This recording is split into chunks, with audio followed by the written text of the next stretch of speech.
Welcome back to the Blendline Peugeot 206 WRX-C build. This car, which I've been building for the past 3 years, comprises of two main elements. We have a modified Peugeot 206 wide body. I have designed bespoke panels made from GRP. The engine is based on the Subaru EJ205. It has the factory all-wheel drive system, hence the name Peugeot. It's part Peugeot, part Subaru. I have been using the car for a couple of months now and have not really come into any major problems. At the moment, I'm relying on this manual temp gauge for the engine temperature, where I am controlling the radiator fan manually on this switch. So in simple terms, I'm manually regulating the temperature of the engine. For those of you who are new to the channel, you can see this fan here.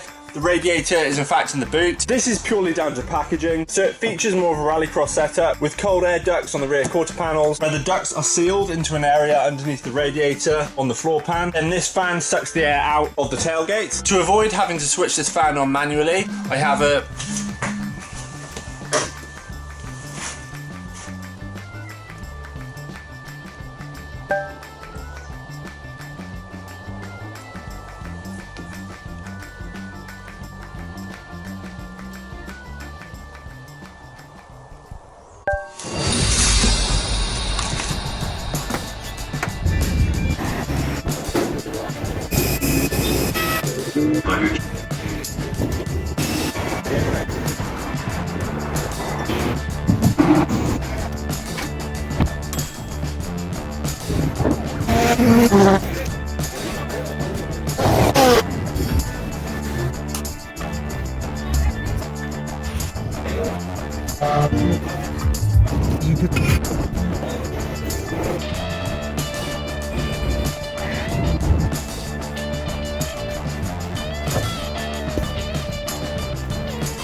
I was about to say, I have a thermo temp sensor. I found this one that should bolt straight into the drain on the radiator. So once I have it installed, I can get it wired up.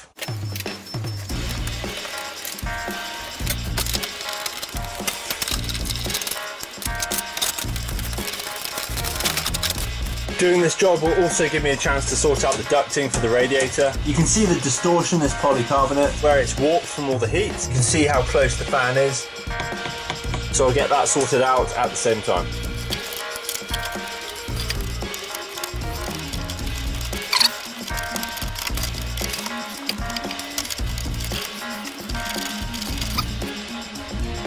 Before I get started on wiring up the sensor, I'm going to sort this shroud out.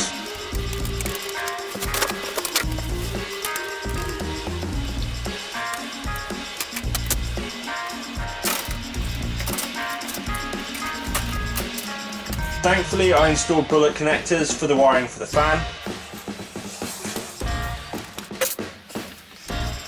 Ooh. Bit of damage there.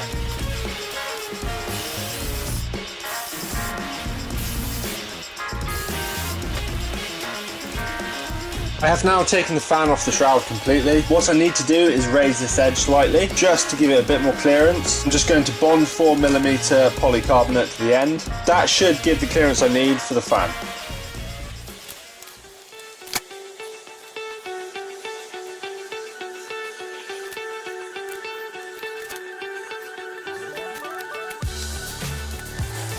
I have just checked the adhesive is dry. Next, I will remove this bracket from the radiator. Can space it out slightly higher, which will give the fan even more clearance.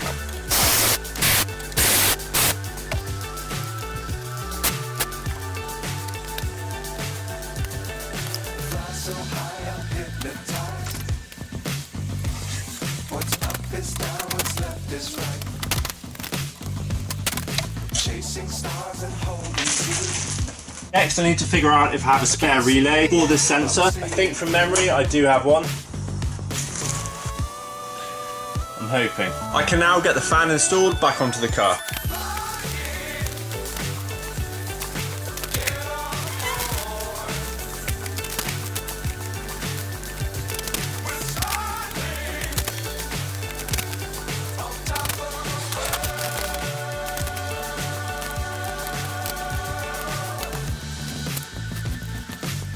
Times don't fly too high. Be sure to keep them down inside. Forever if you keep it tight. You love the world, but keep the sky on your mind. Unfortunately, I don't have a spare relay, so for now I'm going to steal the one that was allocated for the spotlights, as I don't plan on using any anytime soon.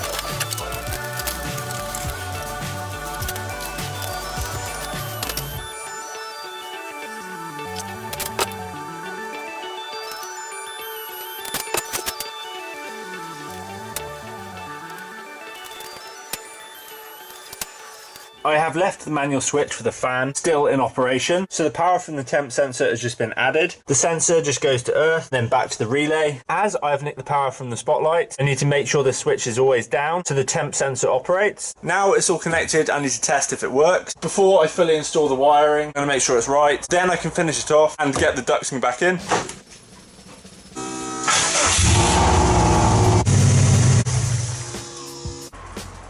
We've got a fuel leak. So we've got a leak from one of the Y splits. Just going to see if it's something simple like a Jubilee clip.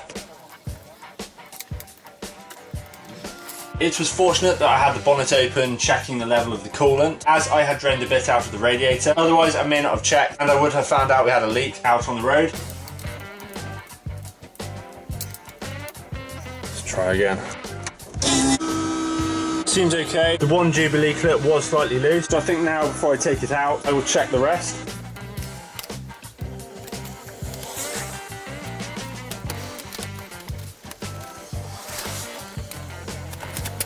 Now I just need to mop up the fuel.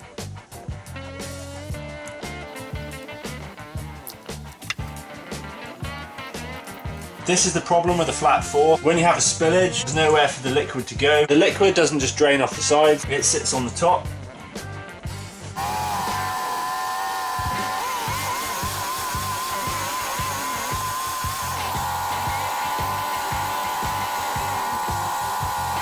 Better just check there's no leaks coming from here. Seems all good. In order to see if the temp sensor works, this has to be on. When the temperature gets to 82 degrees, the fan should come on automatically. I'm not going to go far up the road in case I have another fuel problem. I'll be very wary of the smell of fuel. Let's see if I've wired it up correctly. So we're almost there now. Pickup for this gauge is in the engine bay. The sensor I installed is at the back, so there might be a slight discrepancy. No sign of fuel leaking anymore, so that's good. The gauge is reading 82 degrees now, so I'm going to be ready for this fan to come on. Come on. Come on. Now on 85 degrees, nothing yet. I just missed it, it's come on now. Yeah, proof it works.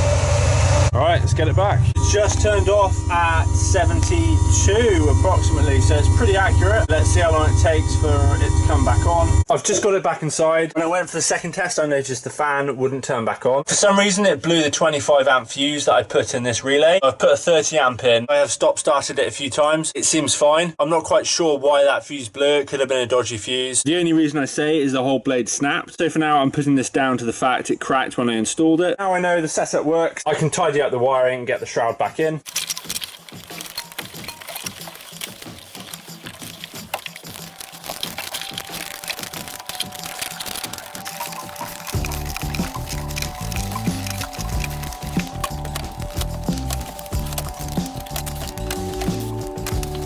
I have a bit of extra heat protection on these wires as it is close to the radiator hose. I've just cable tied up, then insulated the wires over this part here.